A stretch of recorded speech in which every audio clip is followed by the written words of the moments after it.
Yun. Ngayon, meron naman tayong pagbabatiin. May pagbabatiin tayo, Idol Rafi. Ito po ang laman ng comment section ngayon, Idol Rafi, kung saan lumapit po sa ating tanggapan. Ang sinasabi po, si Sherilyn Gonzaga o mas kilala sa Cherry White. Lumapit po sa atin si Cherry White para ireklamo ang kanyang boyfriend na sinasabi po na mas kilala sa Boy Tapang. Ayan. Okay, malaman po natin, Idol Rafi, dahil may mga kani-kanila silang sinasabi laban sa isa't isa. May mga version sila. May mga version po sila. Mas maganda po na marinig din po natin mismo sa kanila. So parang vlogger to. Parehas vlogger po. At nag-aaway sila. Opo. Magkasintahan, magkaasawa. Magkasintahan, Idol. Okay. Hindi po sila kasal. Alright. So live-in. Live-in lang po. Pati pagbatiin natin kung ano yung problema, di subukan natin paayusin. Tulad mga ginawa natin mga nakarang araw hanggang ngayon. Opo. At meron tayong video. Sige. Panoorin po natin.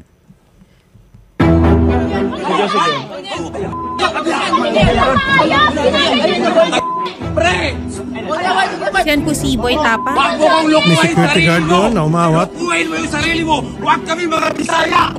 Alam kong mahina ka. Alam kong mahina ka. Tarang... Hoy! Oh! Okay. Tapos na? Sige, nandito ngayon si Ma'am Cherry White. And then mamaya, subukan natin tawagan si Boy Tapang. Ang ating purpose dito, ay para mapag-ayos sila. Tulad ng nangyari kaninang kaso bago nito. Ayun. Taas mo muna. Kinakabahan si Ma'am Cherry White. Maling sila sa baba, sir. Sorry po. Bigla kayo na isa lang. Sabi ko, bago mag 3 o'clock, sorry na, medyo napa-extend yung kaninang complainant. Sige. Magandang hapon po, Ma'am Cherry White. Okay. Hello po, magandang hapon po. Nasabi na po sa amin kanina ni Sherry yung problema at susubukan po namin, tingnan namin kung pwede natin maayos pa to. Gaano katagal na po magkasintahan ni Boy Tapang? Start po nung December 13. Dito lang po, bago lang. Wala pang 1 year, December Wala 13. Okay. Well, sayang naman po yun kahit papaano. December, January, February, 3 buwan na kayo. Ano bang pinag-ugatan ng away ninyo? Ito po kasi yun pinagbintangan ako na nag-hack po daw ako ng Facebook. Nahinak ko daw po yung Facebook, which is nung isang gabi po, akala niya hinak ko yung Facebook niya, pero lahat po ng Facebook nag-log out. Nag-message siya sa akin na ipapatulpo daw po niya ako. Okay. Ngayon, yung conversation na yun, syempre naaligaga ako. Ngayon, pinost ko. Pinost ko po yung convo na ipapatulpo ko. Tapos, bigla na lang siyang nag-live sa Facebook niya. Nagsalita po siya ng mga kasiraan about sa akin. Katulad po ng walker ako, magulang ko po, adik, may matanda daw po ako. Yun po yung mga sinabi niya sa akin sa live. 1 hour po siyang naka-live. Pero pagkatapos niya, nag-usap na ho ba kayo, ma'am? Hindi po. Okay. Hindi mo natanong sa kanya ba't niya nagawa yun? Wala ba siya yung pagsisisi or pag nag-post later on na bakit niya nagawa yun o hindi ba siya nag-reach out at gusto makipagbati? Wala po Bakit siya pang magpapatulfo Ayun nga po Hindi ko maintindihan bakit ako pa ipapatulpo kasi may ebidensya daw po siya na pinapahack ko yung account niya, yung Facebook niya. Anong ebidensya pong hawak niya? Hindi ko po alam. Nung gabi po yun, lahat yun nag-log out yung Facebook. Pero kung kayo po ay magkasintahan, ba't kinakailan po ay i-hack yung kanyang Hindi ko nga po alam. Hindi ko po gawain yun. Pero yan po iba na-explain mo na sa kanya? In-explain ko po, pero sunod-sunod yung rant niya sa akin. Sinasabihan niya pa ako ng bad words na, ulul ka, alam ko ikaw may gawa nito. Pero, nung time na po yun, lahat ng Facebook nag-log out. Okay. At ito naman. Nagkaroon po talaga ng down po. Ang meta po nung araw po na yun. Facebook, Messenger, and Instagram po. Yung po nag-down ba, po talaga. alam niya at nasabi sa kanya? Hindi ko po alam. Pero nung time na po na yun, sinabi ko sa kanya yun na, paanong hinahack, nagko-content kami dito na na-log out lahat ng Facebook. Sabi niya, ulul ka, ikaw lang gagawa nito, alam ko yung ginagawa mo. Pero ano motibo para gawin nyo sa kanya? Hindi nyo ba naipaliwanag sa kanya na ba't ko gagawin yun? Ba't kita i-hack? Sir, puro bad words po yung sinabi niya. Ako, kalmado lang. Sabi ko, hindi ko gagawin yan. Nandito po yung conversation sa akin. Pero sa palagay niyo po, bakit niya naisip yun? Marami Siguro naman po pwedeng dahil po pagbintangan. galit siya. Galit siya? Bakit po siya galit Sir, sa inyo? matindi magalit yun, nakakatakot. Kaya nga boy tapang eh. Opo, nakakatakot talaga. Dapat prepared ka na kung nung makipagrelasyon ka sa kanya. Hindi, kaya nga po alam mo naipaghiwalay dapat na ako eh. Ayaw niya. Ayaw niya. Siguro give it a try. Kasi siyempre ma'am, nung pinasok mo relationship with him, alam mo kung ano yung karakter niya, pagkatao niya. Dapat tanggap mo Sir, niya nung at ready nagkakilala ka. kami, hindi po siya ganun. Sobrang lambing niya. Hmm. Sobrang bait niya. Okay, maganda yung sinabi mo. So Opo. ano sa tingin mo ang dahilan nung sobrang bait niya, sobrang lambing niya, biglang nag 360 degrees? Sir, selos. Ayun. Yan Selos. sinasabi nila, huwag ka kasing magkaroon ng kasintahang maganda. Oo, di ba? Kasi kung ikaw magkasintahan maganda, talagang marami kang problema dyan. Siyempre, Sir, natural. maganda. Hindi po daw ako maganda. Kasi sinasabi niya sa live, unggoy ka din. Tanggalin mo yung maskara mo. Pangit Kasi nga naman. sir, ritoke daw po yung ilong ko. Wala namang masama kung ritoke. Doon sa mga selosa at seloso, wag na kayo magkasintahan ng gwapo at maganda para hindi na kayo magsiselos. Wala nang aligid-aligid. Di ba? So, nagsiselo siya. Baka naman may pagbasihan ma'am para maging fair. Baka naman may pagbasihan yung pagsiselos niya. Sir, ito nga eh. Pilit kong sinasabi noon sa social media, ilabas mo kung anong dahilan ng hiwalayan natin. Bakit hindi mo malabas? Kasi sir, ayoko magsalita eh. Masisira siya. Hindi, pero ma'am, kasi wala siya dito. Subukan natin tawagan. Yung bang, okay, dati malambing siya. Sabi niya, sweet. Sobra. O, Para siyempre, akong prinsesa. tama lang yon. Usually, ganun talaga pag naniligaw. Pag tumagal-tagal na, hindi naman lahat, medyo pa yung pagbabago. Pero, what led to it? Ano po yung mga nagawa mo sa tingin mo sa kanya na para naging ganun po yung kanyang pag-aasal na ngayon sa inyo?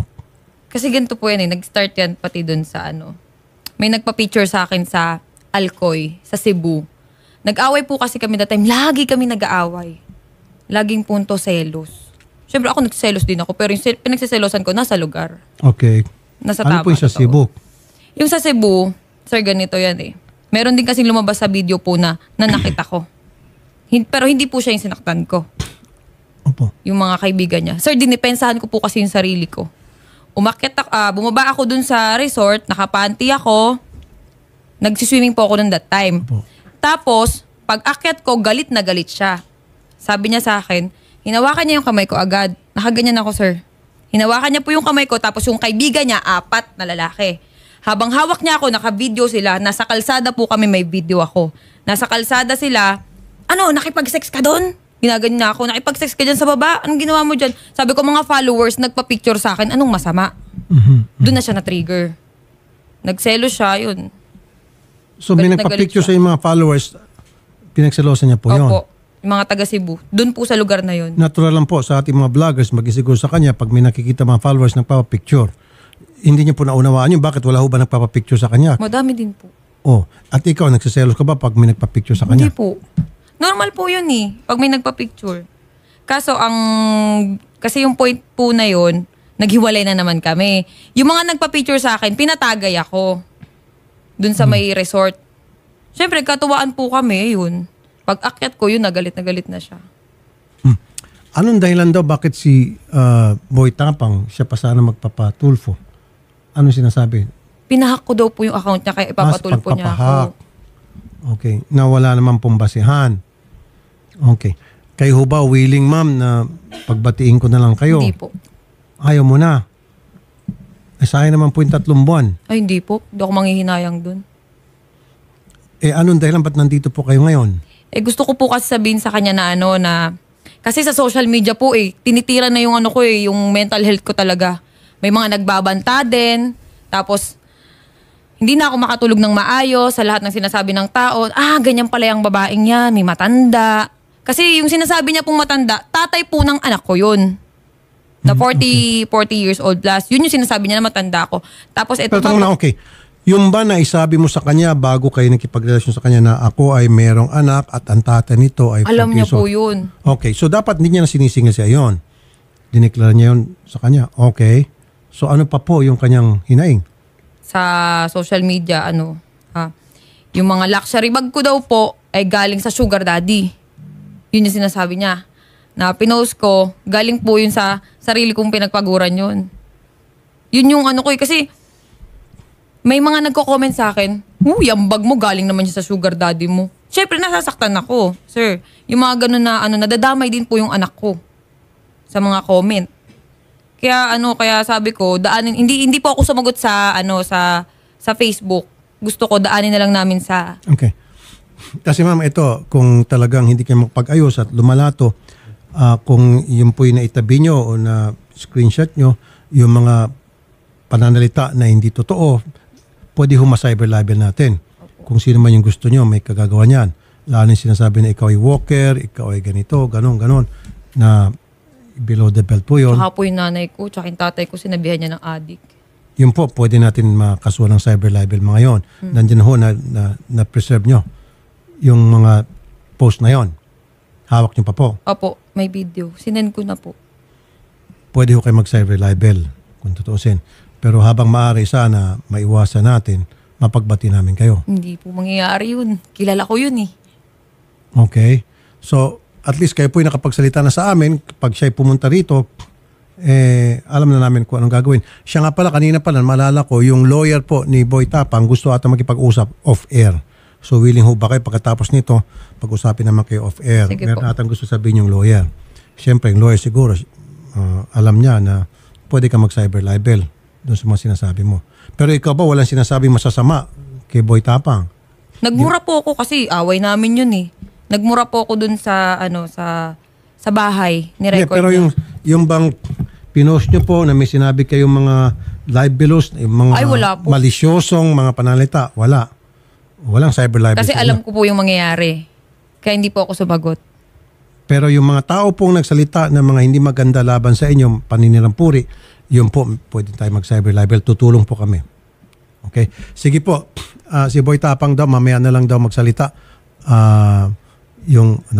May Actually, sir, panawagan? may post po siya sa Facebook 20 minutes ago kanina po. Kakagising ko lang, excited naman to. Kalmahan mo, alam ko, pangarap mo yan umabot sa Tulfo kagaya ng pag-utos mo kay Canada Girl dati. Asa na ang tawag, inihintay ko. Pero tinatawagan natin, sir, wala pong sumasagot po. Saan? Pupuntahan na lang daw po si Boy Tapang. Hindi niyo tinatawagan? Shari? Hindi po, tinatawagan po natin, sir. Ringing po, hindi po sumasagot, sir. Pero Yung mga nakausap staff natin po kanina yung lawyer, di ba? Opo, hindi po sumasagot. Tas ngayon po, cannot be reached na po. Yung number po na ibinigay po ni Ma'am Kasi nga, Sherry White. ayaw nga nila ng on-air. Ang gusto nila off-air. Yung lawyer. Yung lawyer daw po ang willing Yung lawyer daw po, makipag-usap. Ma'am Cherry White, willing na ata makipag-usap. So mas maganda kung lawyer, alam niya na anong pwede mangyari base doon sa mga sinabi mo na mga post. Actually, Sir Rapi, meron din po akong lawyer. Pwede din po siyang yun din yung makipag-usap. Lawyer to lawyer. Opo. Patay na, mukhang tumitindi na to. Habang maaari sana, kayong dalawa lang. Hindi po. Mas mabilis masuwab yun kung kayong dalawa lang. Hindi Kasi na po pag lawyer kaya to lawyer, medyo ibang level na Napahiya yun. na po kasi ako sa social media eh. Wala nang Nadama yung anak ko eh. Wala nang pag-asa na magkabalikan Wala po kayo. po. Nako. Ano pong mensahe nyo kay Boy Tapang? Wag ho kayo magsalita ng mga masakit. Alam ko po yun. Alam ko. Sige. Kasi sa Facebook ko nga po, hindi ako nagsalita ng di maganda. Dito pa po kaya. Sige po, ano po yung mga gusto sabihin sa kanya? Nanunod po siya malamang kasi kinatbiris na po siya, pinatay niya yung cellphone. Ano po, ang gusto niyong ayan po, tingin sa camera. Mensahe niyo po sa kanya. Wala. Good luck. Yun lang. Good luck. Good luck sa'yo. Good luck sa atin. Yun lang po. Yun lang po. Siya yung woman of few words. Sige po. Well, good luck din po. Mamaya po, ma'am, siguro off-air ayaw nila. Subukan natin na on-air. So, lawyer mo, lawyer, pag-usapin natin. Opo. Sige, salamat ma'am at good luck po sa inyong dalawa. Sige po. Gandang hapon po. Yun. Thank you po. Kaya kayo dyan, huwag kayong umibig sa maganda at sa gwapo. Hanapin nyo yung pangit para wala na kayong problema. Hindi na magsaswangit ang mga mukha nyo. Totoo yan. Palang pinagawain sa elos. Yes, thank you, ma'am. Di ba? Eh ngayon, kung kumuha si Boy Tapang ng pangit, hindi siya kailan magselos. Oh. Maganda Kung si Ma'am Cherry naman kumuha ng pangit na lalaki, hindi na siya magselos. Wala ang selosan. Oh, pangit to pangit. Hindi, depende niya. Actually, yung kagandahan o kagwapuhan, depende sa tao yan. Yes po. Depende sa taong tumitingin. Opo. Diba? Nasa taong nag-appreciate. Maring It's in the eye of the beholder. the beauty is in the eye of the beholder. Maring sa isang tao, yung kunyari si Maria ay maganda, sa iba naman hindi. Diba? Maring sa ibang babae, si Mario ay gwapo, sa ibang babae naman hindi. Ganun lang yon. Beauty is in the eyes of the beholder. Tama yun. Okay. Okay. So, News